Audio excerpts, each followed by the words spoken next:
ले जा ले जा संदेसी वतन में जा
ओम शांति।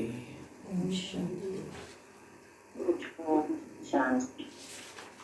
ओम शांति।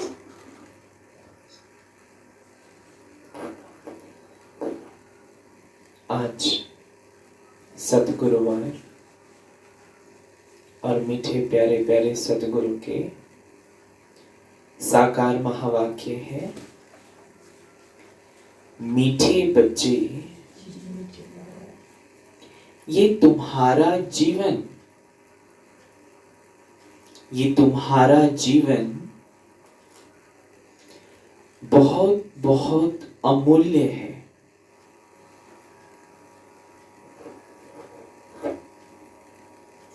ये तुम्हारा जीवन बहुत बहुत अमूल्य है,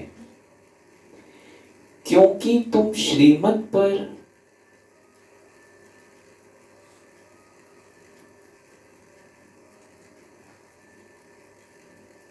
विश्व की सेवा करते हो, क्योंकि तुम श्रीमत पर विश्व की सेवा करते हो। इस हेल को हेवन बना देते हो, इस हेल को हेवन बना देते हो।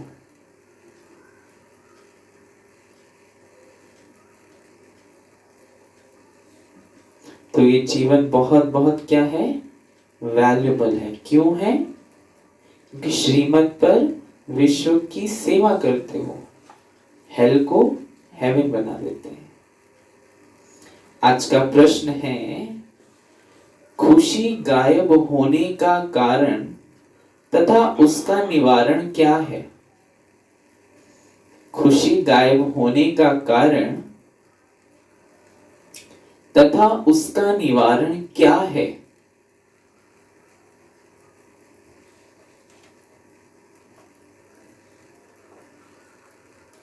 खुशी गायब होने का कारण और उसका निवारण, ये भी कब है?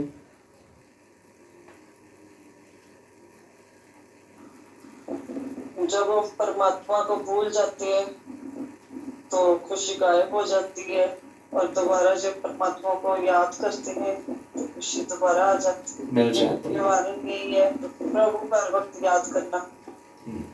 बाबा को हरदम याद करते रहना, ये निवारण है। और भूल जाते हैं तो ये खुशी गायब होने का कारण बन जाता है। और जब हमारी तार बाबा से कट जाती है तो भी खुशी गायब हो जाती है। अच्छा नहीं लगता कि योग नहीं लगा, तो भी खुशी नहीं रहती। और जब अपने आप को फिर से वो कोशिश करेंगे कि हाँ नहीं, हम तो आत्माएं हैं, परमात्मा की संतान है। जब अपने आप को आत्मा समझेंगे और परमात्मा को याद करेंगे तो फिर निवारण हो जाएगा। कारण है कि बाप के साथ तार टूट जाते हैं, कनेक्शन टूट जाता है। और ममता माता जी, जब देह अभिमान में आ जाते हैं बाबा को भूल के तो खुशी गायब हो जाती है। जब देह अभिमान में आते हैं तो खुशी गायब हो जाती है। और फिर से जब झटका लगता है या धरती बाबा को याद करते हैं फिर ठीक। निवारण क्या है उसका? निवारण बाबा की याद। ठीक है, बहुत अच्छा। और पीछे खुशी गायब हो जाती है। देह अभिमान के कारण खुशी गायब हो जाती है। और निवारण क्या है?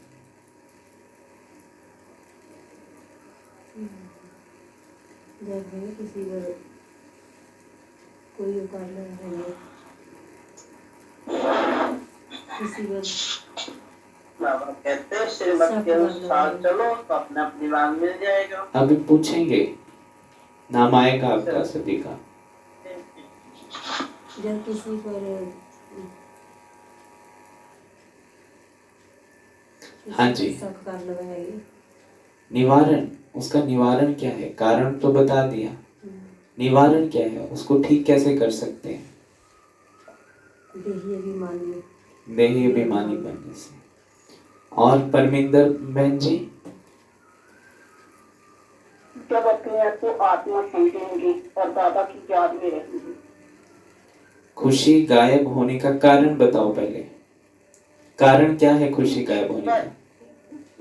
कर्म करते करते जब हम इसमें बुरे कर्म करते हैं तो हमारी खुशी जो है गायब हो जाती है, और फिर जब बाबा को याद करते हैं और ये अपना बनती हैं हाँ जी, तो तो खुशी गायब हो जाती है। हाँ, और निवारण? बाबा की याद ठीक होती है, तो बाबा की याद होती है तो खुशी कायम हो जाती है। बहुत अच्छा। और सुनाओ फूला माता जी। जी, जब हम बाबा को भूल जाते हैं ना, व्यर्थ में चले जाते हैं इधर उधर की बातों में, तो उदास होते हैं। और जब हम अपने आप को आत्म अभिमानी समझते हैं, बाबा की याद में रहते हैं, तो खुशी आ जाती है। बहुत अच्छा। सुनीता माता जी। बाबा ने कहा था तुझसे कि तुम होपलेस हो जाते हो। होपलेस होने से खुशी गायब हो जाती है। हाँ। और फिर निवारण क्या है? होपफुल बनो। निवारी के अपने आप में आत्मा समझ जो कह रहा है उसको कह दे, बाबा कहते उसकी बात को सुना करो। ठीक है। फिर मत किसी बात को फिर मत, जब आत्मा करती है तो भी सब कुछ है। बाबा कहते हैं आत्मा बने रहेंगे तो फिर इस बात को याद ही नहीं करेंगे, भूल जाएंगे। जब देह बीमारी बनते हैं तो फिर अपने आप में पहुंचते होते हैं। बिल्कुल ठीक है। ज्योति माता जी। हाँ जी भाई जी, खुशी गायब होने का कारण है कि वो ड्रामा को भूल जाते हैं ना। तो ड्रामा जब भूल जाता है तो फिर देह अभिमान देह में आ जाते हैं, देह अभिमान में ना, तो बस इधर उधर की कर लेते हैं कुछ बातें तो भूल जाते हैं। और निवारण है कि बस सबको परिचय देते रहो बाबा का, और खुशी में रहो और दूसरों को भी खुशी दो, और बस आत्मा समझ के कर्म करो। मैं आत्मा खाना बना रही हूँ, मैं आत्मा आटा गूंद रही हूँ, ठीक मैं है, आत्मा बहुत काम अच्छा। कर रही। सोमा माता जी।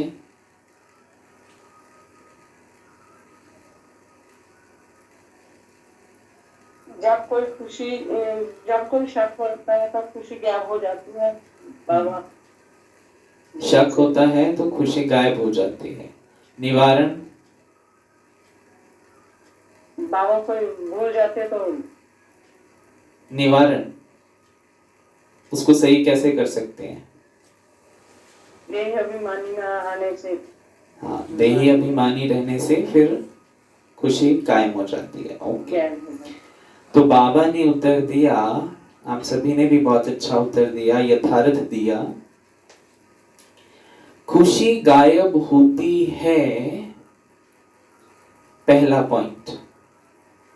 2 पॉइंट सुनाए बाबा ने। पहला पॉइंट है देह अभिमान में आने के कारण खुशी गायब होती है। पहला पॉइंट है देह अभिमान में आने के कारण। दूसरा है दिल में जब कोई शंका पैदा हो जाती है, दिल में जब कोई शंका पैदा हो जाती है तो भी खुशी गुम हो जाती है।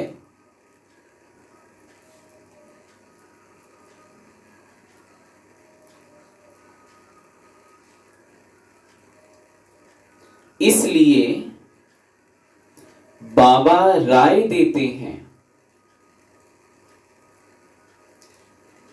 जब भी कोई शंका उत्पन्न हो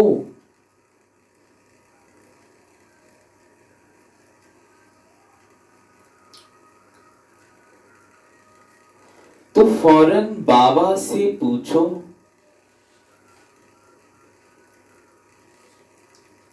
जब भी कोई शंका उत्पन्न हो तो फौरन बाबा से पूछो।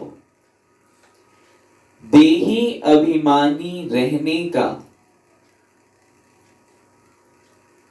देही अभिमानी रहने का अभ्यास करो तो सदैव खुशी रहेगी, तो सदैव खुशी रहेगी।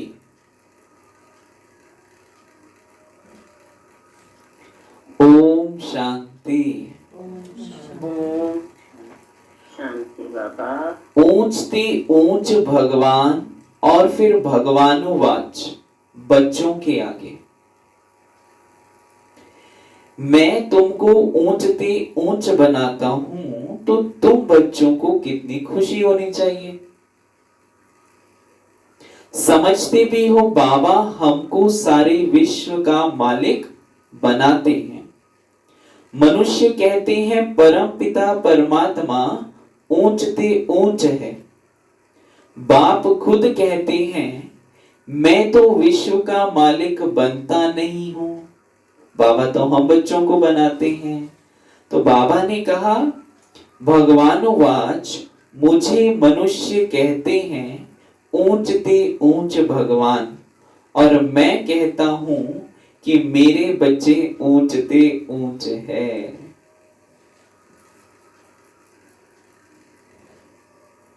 लगी समझ? तो उस भाग्य को सदा स्मृति में रखो कि कहां आज तक हम भगवान की महिमा करते थे ऊंचे से ऊंचा, और आज भगवान ने हमें ऊंचे से ऊंचा बना दिया। बाबा कहते सिद्ध कर बताते हैं, पुरुषार्थ भी ड्रामानुसार कराते हैं, कल्प पहले मुआफिक। अभी भी वही पुरुषार्थ करा रहे हैं, दे सहित दे के सर्व संबंध तोड़ मामे कम याद करो। बात समझाते रहते हैं, कुछ भी बात ना समझो तो पूछो। मनुष्यों को तो कुछ भी पता नहीं है, दुनिया क्या है वैकुंठ क्या है कुछ भी पता नहीं है। भल कितने भी कोई नवाब मुगल आदि होकर गए हैं, भल अमेरिका में कितने भी पैसे वाले हैं, परंतु इन लक्ष्मी नारायण जैसा तो हो ना सके। वह तो बाबा कहते वह तो व्हाइट हाउस आदि बनाते हैं, परंतु वहां तो रतन जड़ित गोल्डन हाउस बनते हैं। यहाँ तो व्हाइट हाउस बनाते हैं ना, अमेरिका में व्हाइट हाउस बना दिया, तो बाबा कहते वहां तो क्या होगा, रतन जड़ित गोल्डन हाउस होगा। उसको कहा ही जाता है सुख धाम। तुम्हारा ही हीरे जैसा, बाबा कहते तुम्हारा ही हीरो हीरोइन का पार्ट है,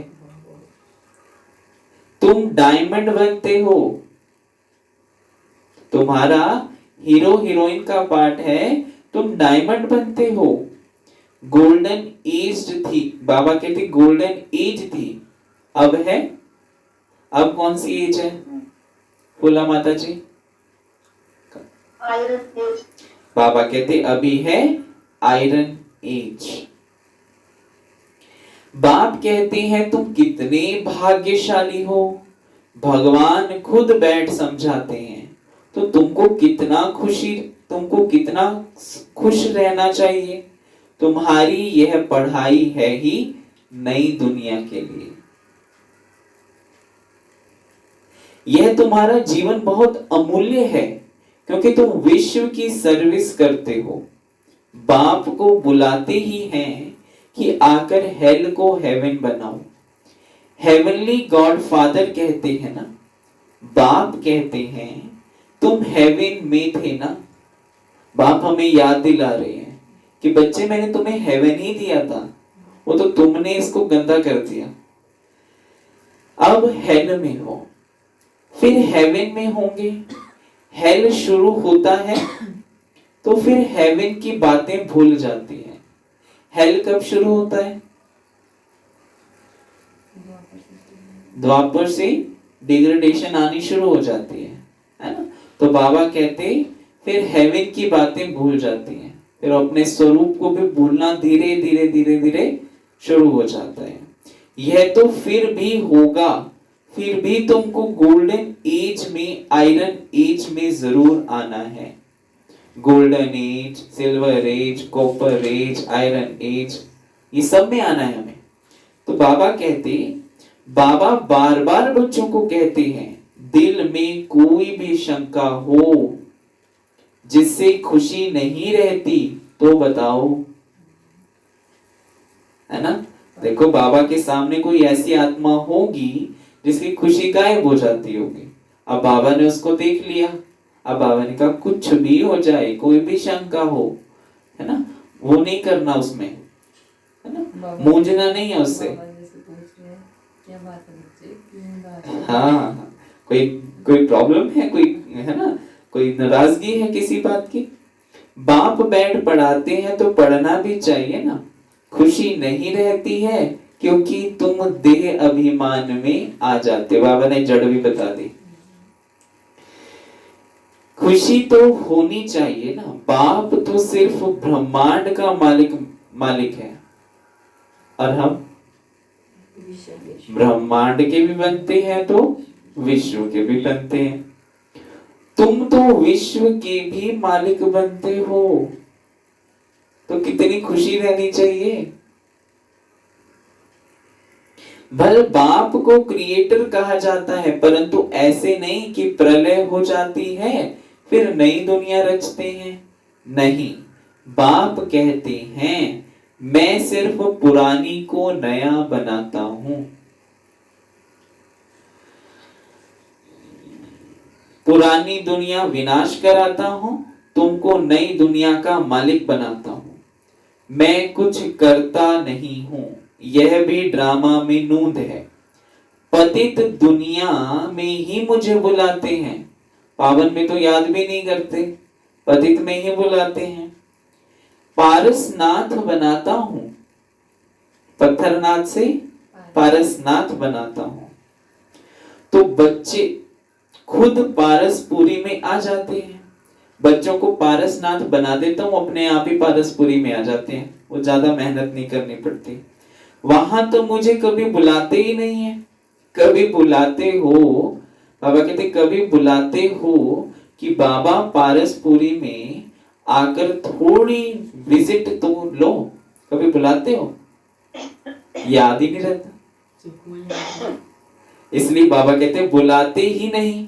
गायन भी है, दुख में सिमरण सब करे, सुख में करे न कोई। सुख में सिमरण जो करे, तो दुख का है को होय। तो बाबा कहते पतित दुनिया में याद करते हैं, सुख में करे ना कोई। ना याद करते हैं ना बुलाते हैं। बाबा कहते कितने तुम स्वार्थी हो जाते हो। हाँ, तुम याद ही नहीं करते हो मुझे वहां पे, क्योंकि सुख में मस्त हो जाते हैं ना बच्चे भी। जब उनको कोई चीज मिल जाती है, सुख की ऐसी कोई चीज मिल जाती है, बस खेलने में मस्त हो जाते हैं। वे तो माँ बाप कहाँ याद रहेंगे। तो इसलिए बाबा कहते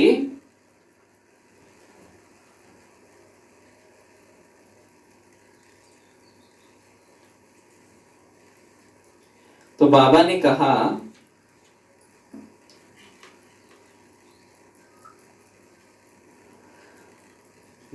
बाबा ने कहा सिर्फ द्वापर में मंदिर बनाकर उसमें मुझे रख देते हैं, पत्थर का नहीं।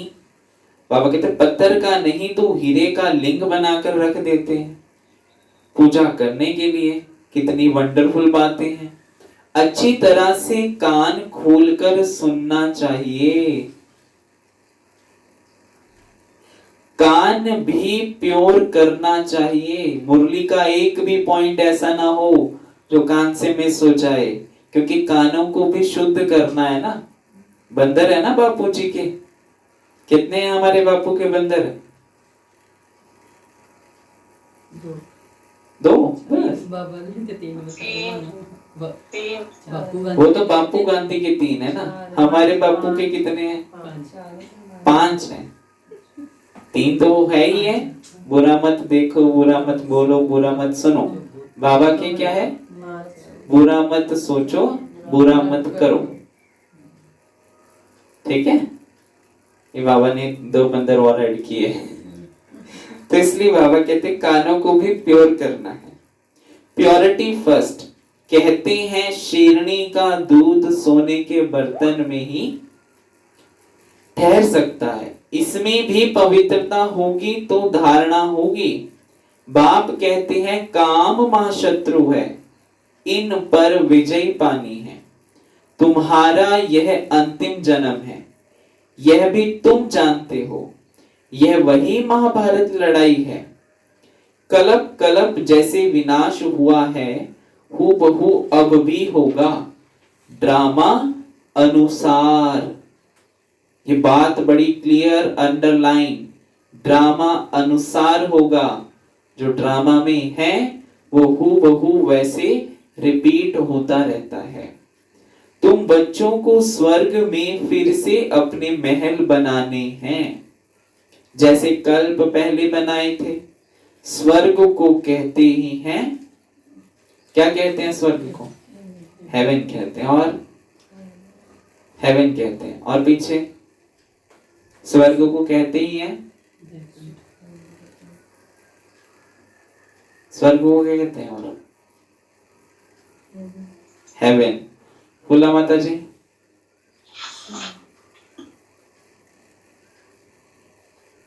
स्वर्ग को किंगडम भी कहते हैं।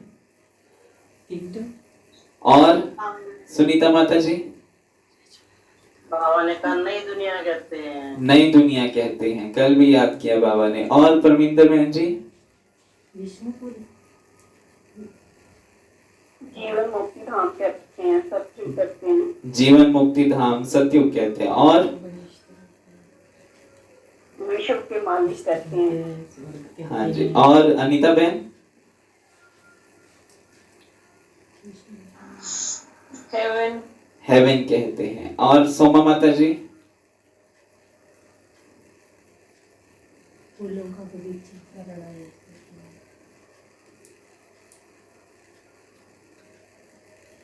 ज्योति माता जी, जी जी, एक मिनट बताऊं।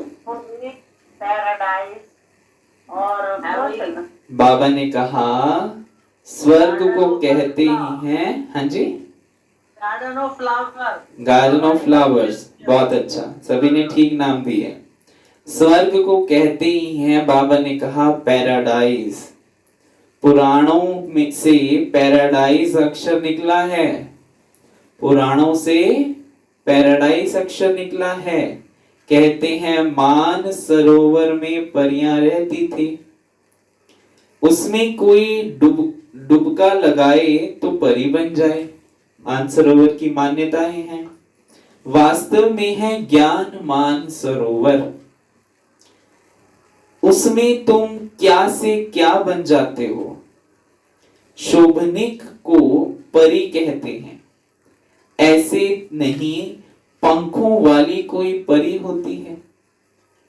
जैसे तुम पांडवों को महावीर कहा जाता है, उन्होंने फिर पांडवों के बहुत बड़े बड़े चित्र, गुफाएं आदि बैठ दिखाई हैं। भक्ति मार्ग में कितने पैसे बर्बाद करते हैं। बाप कहते हैं हमने तो बच्चों को कितना साहूकार बनाया था,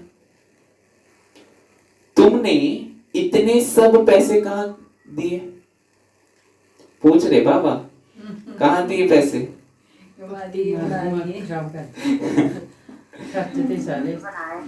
हाँ जी, मंदिर बनाए बड़े बड़े बाबा के। भारत कितना साहूकार था। अभी भारत का क्या हाल है? जो 100% सॉल्वेंट था, अब 100% इनसॉल्वेंट बन पड़ा है। अभी तुम बच्चों को कितनी तैयारी करनी चाहिए? बहुत तैयारी करनी चाहिए ना, क्योंकि विश्व का मालिक बनना है, ब्रह्मांड का मालिक बनना है, तो ऐसे तो बन नहीं जाएंगे। उसके लिए तो बहुत मेहनत करनी पड़ेगी, तैयारी। हाँ, दिन रात एक करना पड़ेगा। बच्चों आदि को भी यही समझाना है कि शिव बाबा को याद करो। तुम कृष्ण जैसे बनेंगे। कृष्ण कैसे बना ये किसको पता थोड़ी है। आगे जन्म में शिव बाबा को याद करने से ही कृष्ण बना। तो तुम बच्चों को कितनी खुशी रहनी चाहिए, लेकिन अपार खुशी उन्हें ही रहेगी जो सदा दूसरों की खिदमत में रहते हैं।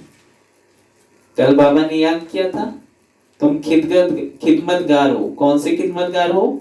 ईश्वरीय खिदमतगार हो। तो बाबा ने कहा खिदमत किसको कहते हैं? सेवक। सेवा। मुख्य धारणा चलन बहुत, बाबा कहते हैं धारणा चलन बहुत बहुत रॉयल हो, खान पान बहुत सुंदर हो।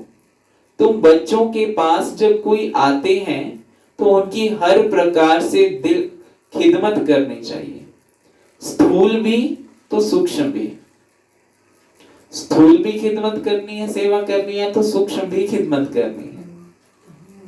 हाँ, क्योंकि अटैचमेंट तभी होती है। उनको ज्ञान भी सुनने का मजा तभी आता है जब उनकी खिदमत करते हैं, दोनों खिदमत करते हैं। पूछे ही ना, ज्ञान लग जाए सुनाने, नहीं। आजकल रिस्पेक्ट देना ही बाबा कहते लेना है। लेना लेना नहीं होता, लेने से मांगने से लेना नहीं बनता। बाबा कहते दोगे ऑटोमेटिकली आ जाएगा, क्योंकि न्यूटन का थर्ड लॉ बहुत एप्लीकेबल है हर मनुष्य के ऊपर, हर कर्मास के ऊपर। तो बाबा कहते जिस्मानी बाबा कहते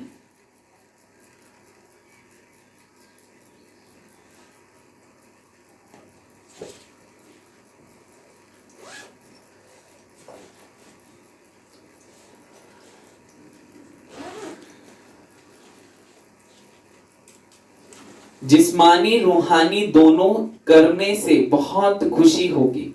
कोई भी आए तो उनको तुम सच्ची सत्य नारायण की कथा सुनाओ। क्या सुनाओ? सत्य नारायण की कथा, सच्ची। शास्त्रों में तो क्या क्या कहानियां लिख दी हैं। विष्णु की नाभि से ब्रह्मा निकला, फिर ब्रह्मा के हाथ में शास्त्र दे दिए। अब विष्णु की नाभि से ब्रह्मा कैसे निकलते हैं, कितना राज है, और कोई इन बातों को कुछ समझ ना सके। क्यों दिखाया ब्रह्मा की नाभि से, विष्णु की नाभि से ब्रह्मा निकला? हाँ, क्योंकि जो नाभि होती है वो रीबर्थ का इंडिकेशन होती है। क्योंकि जब बच्चा भी पैदा होता है तो किससे जुड़ा हुआ होता है? नाभि से जुड़ा होता है। फिर नाभि को काटा जाता है। तो ऐसे ब्रह्मा ही सो विष्णु ही सो ब्रह्मा बनता है, और ब्रह्मा ही सो फिर फर्स्ट जन्म में विष्णु स्वरूप बनता है। तो बाबा कहते ब्रह्मा को विष्णु बनने में सेकंड, ब्रह्मा सो विष्णु, विष्णु सो ब्रह्मा बनते हैं। ब्रह्मा को विष्णु बनने में सेकंड लगता है। सेकंड में जीवन मुक्ति कहा जाता है। बाप ने साक्षात्कार कराया, तुम विष्णु का रूप बनते हो, है ना, तत्त्वम। सेकंड में निश्चय हो गया, विनाश साक्षात्कार भी हुआ। नहीं तो कलकत्ता में कैसे, जैसे राजाई ठाठ में रहते थे ब्रह्मा बाबा, कलकत्ता में राजाई ठाठ में रहते थे, कोई कमी नहीं थी। अच्छा भी था, घर भी बहुत अच्छा था। कलकत्ते का देखा होगा आप सभी ने, कितना अच्छा घर था उनका। तो बाबा ने कहा कोई तकलीफ नहीं थी। क्या नहीं था? कोई भी तकलीफ नहीं थी। बड़ा रॉयल्टी से रहते थे। अब बाप तुम्हें यह ज्ञान रत्नों का व्यापार सिखलाते हैं। वह व्यापार तो इनके आगे कुछ भी नहीं है, परंतु इनके पाठ और तुम्हारे पाठ में फर्क है। बाबा ने इनमें प्रवेश किया और फट से सब छोड़ दिया। भट्टी बननी थी, तुमने भी सब कुछ छोड़ा, है ना। तो भट्टी बननी थी तो माताएं घर बार छोड़कर आ गई। दादियां, दीदी, भ्राता जी जितने भी थे बड़े वरिष्ठ, सब घर बार क्यों छोड़कर आए? क्योंकि ड्रामा में पार्ट था, आना था, भट्टी बननी थी। तो इसलिए बाबा कहते नदी पार कर आए, भट्टी में पड़े। क्या क्या हुआ? कोई की परवाह नहीं। बहुत कुछ सितम सहने पड़े, बहुत अत्याचार हुए, परंतु जब एक संग जुड़ गए तो बाकी बिल्कुल शरीर से जैसे कि मरजीवा हो गए। तो इसलिए बाबा कहते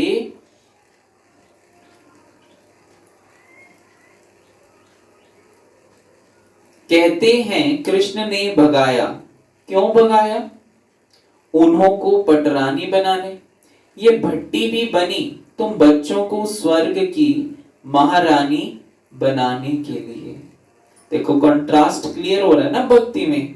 कृष्ण को 16,108 पटरानियां दिखाई हैं। अब 16,108 पटरानियां कैसे? वो अब बाबा कहते हैं कि भगवान स्वयं ब्रह्मा तन में आकर जब ये माताओं बहनों को जब लाते हैं ना भट्टी में, तो कहते हैं तो अत्याचार हुए, तो कहते हैं वो पटरानियां हैं जिनको वो विश्व का मालिक बनाते हैं। शास्त्रों में तो क्या क्या लिख दिया है, प्रैक्टिकल में क्या क्या है, सो अब तुम समझते हो। भगाने की बात ही नहीं, कल्प पहले भी गाली मिली थी, नाम बदनाम हुआ था। यह तो ड्रामा है, जो कुछ होता है कल्प पहले मुआफिक। अभी तुम अच्छी रीति जानते हो, कल्प पहले जिन्होंने राज्य लिया है वे जरूर आएंगे। बाप कहते हैं मैं भी कल्प कल्प आकर भारत को स्वर्ग बनाता हूं। पूरा 84 जन्मों का हिसाब बताया है। सतयुग में तुम अमर रहते हो, सतयुग में तुम अमर रहते हो। वहां अकाले मृत्यु होती नहीं है। जब मन किया काल का आ गया, समय का जब मन किया आ गया वो उस समय ले जाने के लिए, ऐसा नहीं होता। अकाले मृत्यु कभी होता नहीं है। शिव बाबा काल पर जीत पहनाते हैं, कहते हैं मैं कालों का काल हूं। कथाएं भी है ना, तुम काल पर विजय पाते हो। तुम जानते हो अमर लोक में, तुम जाते हो अमर लोक में। अमर लोक में ऊंच पद पाने के लिए एक तो पवित्र बनना है, दूसरा फिर दैवी गुण भी धारण करने हैं। बाबा ने कहा अमर लोक में ऊंच पद पाने के लिए एक तो पवित्र बनना है, दूसरा फिर दैवी गुण भी धारण करने हैं। अपना रोज पोता मेल रखो। रावण द्वारा तुमको घाटा पड़ा है, मेरे द्वारा फायदा होता है। व्यापारी लोग इन बातों को अच्छी रीति समझेंगे। यह है ज्ञान रतन, कोई विरला व्यापारी इनसे व्यापार करे। ये जो ज्ञान रतन है, कोई विरला व्यापारी होगा जो इन ज्ञान रत्नों में व्यापार करे। तो वो कौन है व्यापारी लोग? हम सब बैठे हुए हैं, हम सब व्यापारी हैं, सच्चे ज्ञान रत्नों का व्यापार कर रहे हैं। तुम व्यापार करने आए हो। कोई तो अच्छी रीति व्यापार कर स्वर्ग का सौदा लेते हैं 21 जन्म के लिए। 21 जन्म भी क्या 21 जन्म भी क्या, 50-60 जन्म तुम बहुत सुखी रहते हो। जिसने 21 जन्मों का ले लिया, मानो उसने 50-60 जन्मों का भी ले लिया। क्योंकि द्वापर में भी आधा हमें सुख रहेगा, क्योंकि द्वापर में स्टार्टिंग में तो दुख नहीं हो जाएगा हमें। तो इसलिए बाबा कहते पद्मापति बनते हो। देवताओं के पैर में पद्म दिखाते हैं ना, अर्थ थोड़ी ही समझते हैं। तुम अभी पद्मपति बन रहे हो तो तुमको कितनी खुशी होनी चाहिए। बाप कहते हैं मैं कितना साधारण हूं, तुम बच्चों को स्वर्ग में ले जाने आया हूं। बुलाते भी हैं, हे पतित पावन आओ, आकर पावन बनाओ। पावन रहते ही हैं सुख धाम में। शांति धाम की कोई हिस्ट्री ज्योग्राफी तो हो नहीं सकती, क्योंकि वहां तो है ही डेड साइलेंस। तो वहां की तो कोई हिस्ट्री ज्योग्राफी बन ही नहीं सकती। वह तो आत्माओं का झाड़ है, सूक्ष्म वतन की कोई बात ही नहीं। बाकी यह सृष्टि चक्र कैसे फिरता है वह तुम जान गए हो, है ना। कैसे फिरता है ये तो पता चल गया ना। बाबा कहते सतयुग में लक्ष्मी नारायण की डिनाइस्टी थी। ऐसे नहीं एक ही लक्ष्मी नारायण सिर्फ राज्य करते हैं। बताया था ना लक्ष्मी नारायण का कैसे 8 गद्दियां चलती हैं, फिर कैसे वो राम राज्य में ट्रांसफर होता है ना? तो इसलिए बाबा कहते हैं वृद्धि तो होती है ना।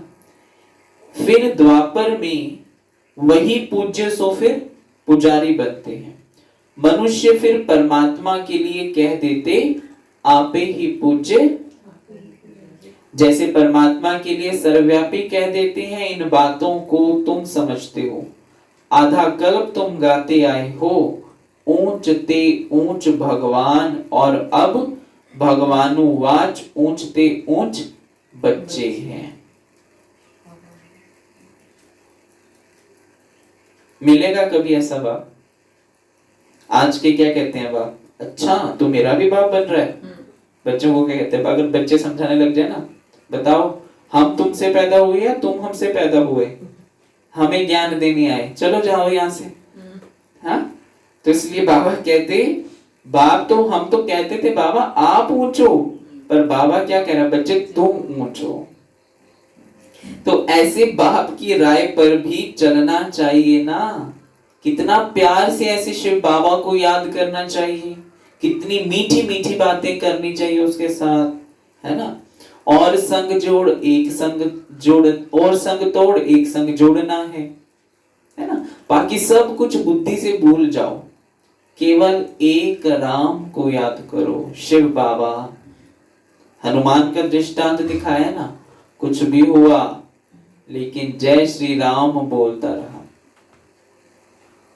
जितनी भी वानर सेना जय श्री राम, अयोध्यावासी जय श्री राम। तो सच्चा राम शिव बाबा को याद करना है। तो बाबा ने कहा गृहस्थ व्यवहार भी संभालना है, ऐसा भी नहीं छोड़ देना है भाई गृहस्थी में रहते नहीं हो सकता, करना है। क्योंकि शिव बाबा ने ब्रह्मा का रथ लिया, क्यों लिया? क्योंकि गृहस्थी था, अनुभवी था, बच्चे थे, फिर भी बाप को सर्वस्व लुटा दिया। हाँ, बाकी यज्ञ चलाने के लिए उसने अपना तन मन धन सब कुछ लगा दिया, पर रहता परिवार के साथ ही था।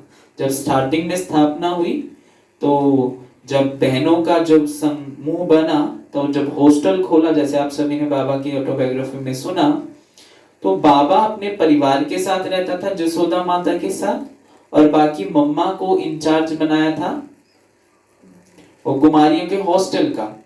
फिर दादी मनमोहिनी जी को भी बनाया, हृदय पुष्पा जी को भी बनाया, चंद्रमणि दादी को भी बनाया, है ना। वो अलग था जाकर कहीं और स्थान पर, और बाबा वापस, और कभी भी बाबा कुमारियों के पास ऐसे नहीं जाते थे, है ना। तो बहुत अभी बाबा ने तभी तो इतना अनुभवी, बच्चे में आ जाता तो क्या पता चलता। बच्चों को तो उठाते रहते गोद में, बच्चे को तो पहले ही समझ नहीं है। अभी कल परसों कहा बाबा ने कि कृष्ण बच्चे बच्चे कहे तो शोभेगा? नहीं शोभता, बड़ा बुजुर्ग ही शोभता है। बच्चे बच्चे कहे, सबको बच्चे कहेगा वो। बुजुर्ग के सामने कोई भी आ जाए तो उनको बच्चे कहेगा, क्योंकि वो सबसे बड़ा है। यहाँ तो सब रह ना सके, सब रहने लगे तो कितना बड़ा मकान बनाना पड़े। और आज तो देखो आते जाते रहते हैं तो भी वो कम पड़ जाता है। इतना कुछ कंस्ट्रक्शन करने के बावजूद भी, 3 स्थान होने के बावजूद भी, फिर भी कम पड़ जाता है। यह भी तुम एक दिन देखेंगे कि नीचे से ऊपर तक कितनी बड़ी क्यू लग जानी है, लगी हुई है, अभी पूरे नहीं होते। तो इसलिए बाबा कहते दर्शन करने के लिए, कोई को दर्शन नहीं होता तो गाली भी देने लग पड़ते हैं समझते हैं महात्मा का दर्शन करें। अभी बाप तो है बच्चों का, बच्चों को ही पढ़ाते हैं। तुम जिसको रास्ता बताते हो, तुम जिसको रास्ता बताते हो, कोई तो अच्छी रीति चल पड़ते हैं, कोई धारणा कर नहीं सकते। कितने हैं जो सुनते भी रहते, फिर बाहर में जाते हैं तो वहां के वहां ही रह जाते। वह खुशी नहीं, पढ़ाई नहीं, योग नहीं। सेंटर जाएंगे तो नशा चढ़ जाएगा चरम सीमा पर, बाहर जाएंगे गृहस्थी में जाएंगे फिर वहीं के वहीं। नहीं, बात तो नहीं समझ। हाँ, खुशी भी नहीं, पढ़ाई भी नहीं, तो योग भी नहीं। अभी लॉकडाउन में अपने आप को देखो, कहीं जैसे अब नए आते हैं तो क्या होता है पता ही नहीं होता क्या करें क्या ना करें। अब जो कई सालों से 20-25 साल हो गए जिनको चलते हुए, 10-12 साल हो गए चलते हुए, उनको तो फिर भी थोड़ा नशा रहेगा, कर लेंगे युक्ति से। परंतु जो नए हैं उनको तो बिल्कुल भी नहीं पता चलेगा क्या करें, समय वेस्ट गवाएंगे।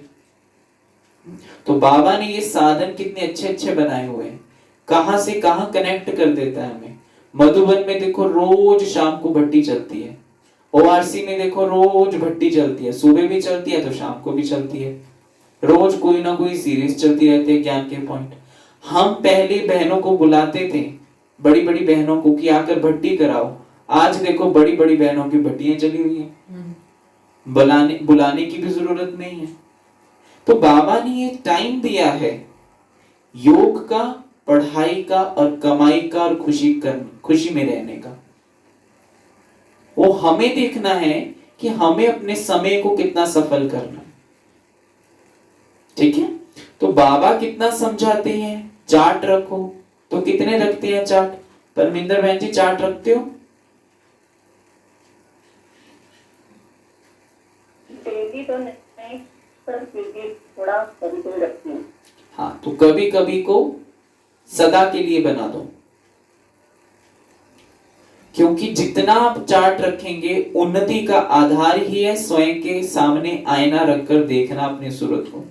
अब कोई मेकअप करके जाते हैं पार्टीज में, आजकल क्या है शीशा नहीं साथ लेके जा सकते, तो क्या मिल गए हैं, मोबाइल मिल गए हैं। और मोबाइल में पहले फ्रंट कैमरा नहीं होता था, आजकल फ्रंट कैमरा बन गया है। तो हर वक्त सेल्फी लेते रहते हैं और अपनी सूरत को देखते रहते हैं कहीं से खराब तो नहीं हुई। हर कदम पर देखेंगे कि यहां से मेरा कुछ फैशन, जैसे कहते हैं ना, बाबा कहते हैं वो फैशन एक ऐसा आ गया है कि उसने देश और वेश सब कुछ बदल दिया है। तो जब हम उसकी उन्नति के लिए कर सकते हैं, देख सकते हैं अपने आप को, तो क्या अपनी आत्मा की उन्नति के लिए रोज चार्ट नहीं रख सकते? शाम को कितना 5 मिनट लगता है चार्ट लिखने में, ज्यादा समय तो नहीं लगता है। तो इसलिए चार्ट रोज लिखना है। अनीता बहन रखते हो?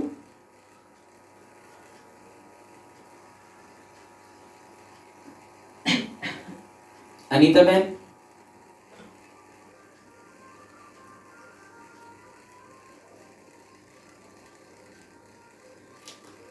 सो तो नहीं गई?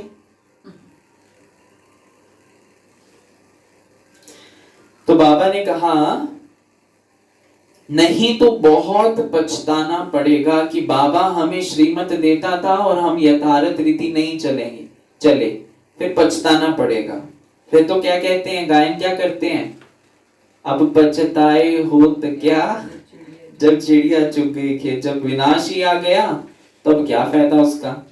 तो इसलिए बाबा कहते हम बाबा को कितना याद करते हैं, चार्ट देखना चाहिए। भारत के प्राचीन योग की बहुत महिमा है। तो बाप समझाते हैं कोई भी बात नहीं समझो तो बाबा से पूछो, आगे तुम कुछ भी नहीं जानते थे। बाबा कहते हैं ये है कांटों का जंगल, काम मां शत्रु है, यह अक्षर खुद गीता के हैं। गीता पढ़ते थे परंतु समझते थोड़े ही थे। बाबा ने सारी आयु गीता पढ़ी, समझते थे गीता का महात्म बहुत अच्छा है। भक्ति मार्ग में गीता का कितना मान है ना। गीता जयंती भी आती है, फिर एक दिन गीता बड़ी भी होती है छोटी भी होती है। कृष्ण आदि देवताओं के वही चित्र पैसे पैसे में मिलते रहते हैं, है ना। वही चित्र फिर वही पैसे में मिलते रहते हैं, वो कमाते रहते हैं। उन्हीं चित्रों के फिर कितने बड़े बड़े मंदिर बनाते हैं। तो बाप समझाते हैं तुमको तो विजय माला का दाना बनना है। बाबा ने कहा ऐसे मीठे मीठे बाबा को बाबा बाबा भी कहते हैं, समझते भी हैं, स्वर्ग की राजाई देते हैं, फिर भी सुनंती कथंती ओहो माया फारकती देवंती। सुनंती कथंती ओहो माया फारकती देवंती। बाबा कहा तो बाबा माना बाबा, बाबा कहा तो बाबा माना बाबा। भक्ति मार्ग में भी गाया जाता है, पतियों का पति गुरुओं का गुरु एक ही है, वह हमारा फादर है, ज्ञान का सागर पतित पावन है।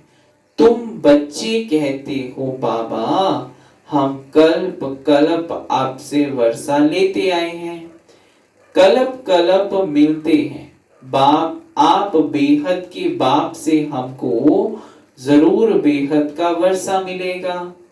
मुख्य है ही अलफ, अलफ अर्थात अल्लाह, उसमें बे मर्ज है, उसमें बे मर्ज है ना। तो बाबा कहते बाबा माना वर्षा, बाबा वह है हद का और यह है बेहद का। हद के बाबा तो ढेर के ढेर हैं, 84 जन्मों में 84 हद के बाबा लिए, बेहद का बाप तो एक ही है।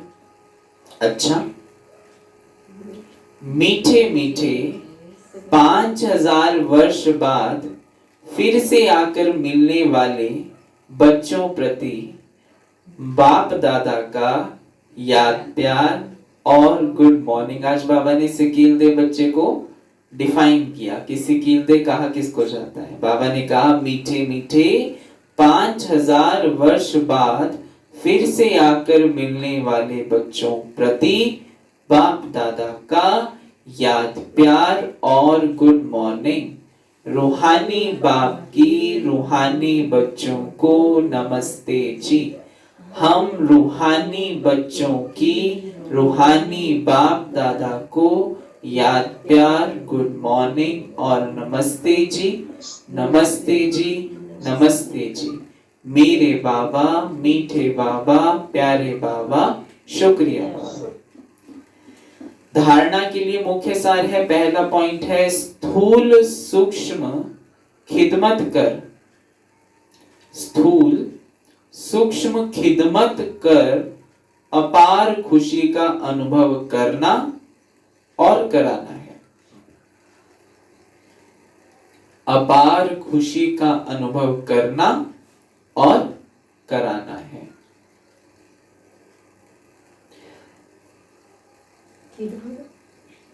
खिदमत कर अपार खुशी का अनुभव करना और कराना है। चलन और खान पान में बहुत रॉयल्टी रखनी है। चलन और खान पान में बहुत रॉयल्टी रखनी है। बाबा अक्सर करके कहता है हबच नहीं होनी चाहिए, ये भी खा ले वो भी खा ले, काश वो मिल जाता मुझे। तो बाबा कहते हैं हबच नहीं रखनी है।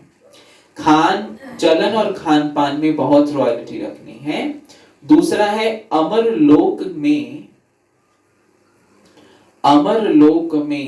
ऊंच पद पाने के लिए, अमर लोक में ऊंच पद पाने के लिए पवित्र बनने के साथ साथ दैवी गुण भी धारण करने हैं।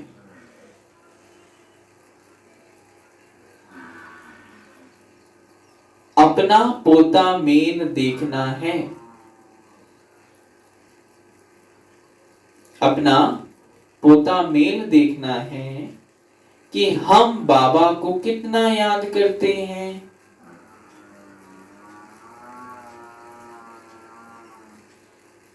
अविनाशी ज्ञान रत्नों की कमाई जमा कर रहे हैं। क्वेश्चन मार्क है। अविनाशी ज्ञान रत्नों की कमाई जमा कर रहे हैं। कान प्योर बने हैं जिसमें धारणा हो सके। कान प्योर बने हैं जिसमें धारणा हो सके? Question mark.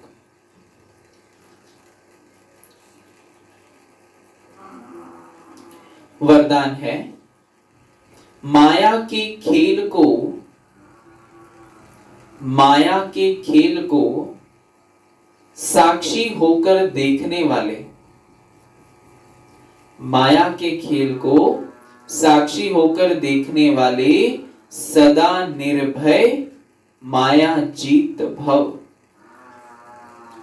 सदा निर्भय माया जीत भव। स्पष्टीकरण है, समय प्रति समय जैसे आप बच्चों की स्टेज आगे बढ़ती जा रही है, ऐसे अब माया का वार नहीं होना चाहिए। माया नमस्कार करने आए, वार करने नहीं। माया विदाई लेने आए, हमला करने नहीं। तो बाबा कहते यदि माया आ भी जाए तो उसे खेल समझकर देखो, ऐसे अनुभव हो जैसे साक्षी होकर हद का ड्रामा देखते हैं। क्या ये यथार्थ बात फिट तो बैठती है, पर ये क्या होता है हमारे साथ कि माया आई और खेल देखकर उसको बाय बाय कर दी? होता है यथार्थ ऐसा? होता है भाई जी। कुछ समय पहले मतलब चले तो माया के बारे में पता नहीं था, अब तो माया के बारे में पता चल गया कि ये कैसी माया समझना क्या कर रही है। हाँ, पर कभी आ जाती है तो हावी भी हो जाती है ना? सदा तो विजय नहीं बन पाते। कभी होती है अभी हाँ, साक्षी हो। तो इसलिए बाबा कहते हैं वो सदा के लिए ही ऐसी होकर आए, विदाई लेने के लिए आए, नमस्कार करने के लिए आए, हावी कभी ना हो।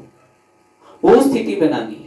कभी कभी हो रही है तो बाबा कहते अभी अवस्था ऊपर नीचे हो रही है, तो इसलिए बाबा कहते इसको यथार्थ रीति समझना आवश्यक। लाइंस को ऐसे अनुभव हो जैसे साक्षी होकर हद का ड्रामा देखते हैं।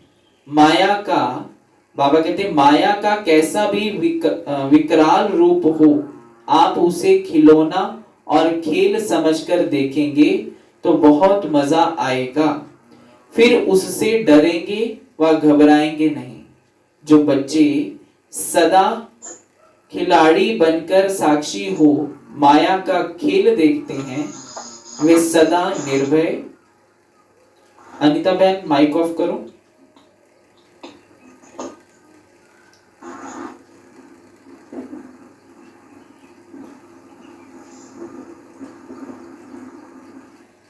बाबा ने कहा